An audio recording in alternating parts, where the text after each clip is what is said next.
നമ്മൾ personality block 5 പേഴ്സണാലിറ്റിയിലെ unit 1 ആയിട്ടുള്ള personality എന്ന് പറഞ്ഞ ചാപ്റ്ററിന്റെ ഫസ്റ്റത്തെ ഒരു ഭാഗം നമ്മൾ ഡിസ്കസ് ചെയ്ത് കഴിഞ്ഞു. അതായത് നമ്മളൊരു ഹാഫ് ഭാഗം നമ്മൾ പറഞ്ഞു കഴിഞ്ഞിട്ടുണ്ട്. അപ്പൊ അതിൽ നമ്മൾ പേഴ്സണാലിറ്റിയുടെ തിയറീസ് 6 നമ്മൾ ഡിസ്കസ് ചെയ്ത് കഴിഞ്ഞു. നിങ്ങൾക്ക് എല്ലാവർക്കും അത് ഓർമ്മ ഉണ്ട് എന്ന് വിചാരിക്കുന്നു, നോട്ട്സ് എഴുതിയിട്ടുണ്ടെന്നും മനസ്സിലാക്കുന്നു.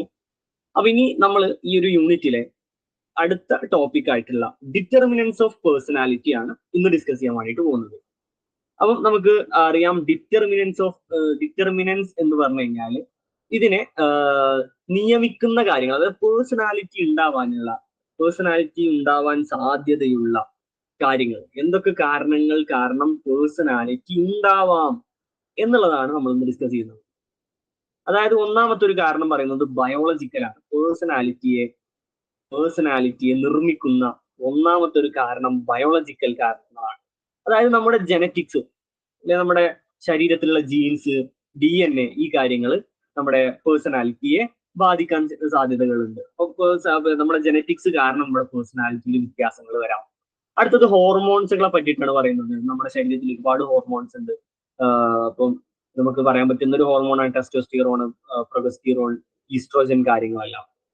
അതുപോലെ ന്യൂറോ ട്രാൻസ്മിറ്റേഴ്സ്, ഇതും നമ്മുടെ പേഴ്സണാലിറ്റിയെ നിർണയിക്കാൻ വേണ്ടി സഹായിക്കുന്ന ഒരു ബയോളജിക്കൽ ഫാക്ടറാണ്. അതുപോലെ ബ്രെയിൻ സ്ട്രക്ചർ, നമ്മളെ ബ്രെയിനിന്റെ സ്ട്രക്ചർ, അതിന്റെ രൂപം നമ്മുടെ പേഴ്സണാലിറ്റിയെ ബാധിക്കുന്നു എന്നുള്ളതാണ് ഇവിടെ പറയുന്നത്. അടുത്തത് സൈക്കോളജിക്കൽ ആയിട്ടുള്ള കാര്യങ്ങൾ. എന്തൊക്കെ കാര്യങ്ങൾ നമ്മുടെ പേഴ്സണാലിറ്റിയെ നിർണയിക്കുന്നു എന്നുള്ളതാണ് പറയുന്നത്. അപ്പൊ അതിൽ ഒന്നാമത്തത് തോട്ട് പാറ്റേൺസ് ആണ്. നമ്മുടെ ചിന്തയുടെ രീതി. ഓരോ ആളുകളുടെയും തോട്ട് പാറ്റേൺസ് വ്യത്യാസമാണ്. ഞാൻ ചിന്തിക്കുന്ന പോലെ ആയിരിക്കില്ല നിങ്ങൾ ചിന്തിക്കുന്നത്. ഇതാണ് തോട്ട് പാറ്റേൺസ്. അടുത്തത് ഇമോഷണൽ റെസ്പോൺസസ് ആണ്. നമ്മൾ ഓരോ ആളുകളുടെയും ഇമോഷണൽ റെസ്പോൺസസുകൾ വ്യത്യാസമായിരിക്കും. ചില ആളുകൾക്ക് സന്തോഷം ഉണ്ടായി കഴിഞ്ഞാൽ അവർ കരയും, ചില ആളുകൾ ചിരിക്കും, ചില ആളുകൾ ഒരു ഫീലിംഗും ഇല്ലാത്ത പോലെ നിൽക്കും. ഇത് ഓരോ ആളുകളുടെയും ഇമോഷണൽ റെസ്പോൺസുകൾ വ്യത്യാസം ഉണ്ടാവും. ഇത് കാരണം അയാളുടെ പേഴ്സണാലിറ്റിയിലും വ്യത്യാസം വരും. അടുത്തത് ടെമ്പറമെന്റ് എന്ന് പറഞ്ഞാൽ ഓരോ ആളുകളുടെ സ്വഭാവങ്ങൾക്കാണ് ടെമ്പറമെന്റ് എന്ന് പറയാം. ടെമ്പറമെന്റ് എന്ന് വെച്ചാൽ പിന്നെ ചെറുപ്പം മുതലേ ഉള്ള ഒരാളുടെ മാറാത്ത ക്യാരക്ടേഴ്സിനാണ് ടെമ്പറമെന്റ് എന്ന് പറയാം. ചില ആളുകൾ എന്ത് വന്നാലും ദേഷ്യപ്പെടുക, അതൊരു ടെമ്പറമെന്റ് ആണ്. ചില ആളുകൾ എപ്പോഴും ചിരിച്ചുകൊണ്ടിരിക്കും, അതൊരു ടെമ്പറമെന്റ് ആണ്. കാരണം അത് മാറാത്ത ഒരു ക്യാരക്ടറാണ്. അടുത്തത് ലൈഫ് എക്സ്പീരിയൻസുകൾ. ഓരോ ആളുകൾക്കും ജീവിതത്തിൽ ഉണ്ടാകുന്ന അനുഭവങ്ങൾ, എക്സ്പീരിയൻസ് എല്ലാം ഓരോ ആളുകളുടെ പേഴ്സണാലിറ്റിയെ നിർണയിക്കുന്നുണ്ട് എന്നുള്ളതാണ് ഇതിൽ പറയുന്നത്. അടുത്തത് സോഷ്യൽ ആയിട്ടുള്ള എന്തൊക്കെ കാര്യങ്ങൾ നമ്മുടെ പേഴ്സണാലിറ്റിയെ നിർണയിക്കുന്നു. ഒന്ന് പിയർ ആണ്. പിയർ എന്ന് പറഞ്ഞാൽ നമ്മുടെ ഫ്രണ്ട്സ്, നമ്മുടെ കൂടെയുള്ള ഫ്രണ്ട്സ്. അതുപോലെ ഫാമിലി റിലേഷൻഷിപ്പ്, നമ്മുടെ കുടുംബക്കാരുമായിട്ടുള്ള ബന്ധം, അതുപോലെ നമ്മുടെ ഫ്രണ്ട്സുമായിട്ടുള്ള ബന്ധം. അതുപോലെ നമ്മുടെ സൊസൈറ്റിയിൽ വഹിക്കുന്ന റോള്. ചില ആളുകൾക്ക് ഒരു റോളും ഉണ്ടാവില്ല, ചില ആളുകൾക്ക് വളരെ വലിയ റോൾ ഉണ്ടാവും. ചില ആളുകൾ എന്തെങ്കിലും ഒരു സ്ഥാപനത്തിന്റെ പ്രസിഡന്റോ അല്ലെങ്കിൽ എന്തെങ്കിലും ഒരു സ്ഥാനം വഹിക്കുക. അതായത് ഒരു ഫാമിലിയിൽ തന്നെ റോൾ ഉണ്ട്. ഇപ്പൊ ഫാമിലിയിൽ പാരന്റ്സ് ആയിട്ടുള്ള റോൾ ഉണ്ട്, അല്ലെങ്കിൽ മക്കളായിട്ടൊരു റോളാണ്. അപ്പൊ നമ്മൾ ജീവിതത്തിൽ ഒരുപാട് റോളുകൾ അനുഭവിക്കുന്ന ആളുകളുണ്ട്, ഒരു റോളും ഇല്ലാത്ത ആളുകളുണ്ട്. അപ്പം നമ്മൾ ചെയ്യുന്ന റോള് നമ്മുടെ പേഴ്സണാലിറ്റിയെ ബാധിക്കും. അപ്പൊ ഞാൻ ഒരു പാരന്റ് ആയിട്ടാണ് എന്റെ റോളെങ്കിൽ, ഞാനൊരു ഫാദർ ആയിട്ടാണ് എന്റെ റോളെങ്കിൽ, ഞാൻ അവിടെ എന്ത് ചെയ്യേണ്ടി വരും? കുട്ടികളുടെ കാര്യങ്ങളെല്ലാം നോക്കേണ്ടി വരും. അപ്പൊ എന്റെ പേഴ്സണാലിറ്റി ഫാമിലി ഒരു വ്യത്യാസം തന്നെ ഉണ്ട്.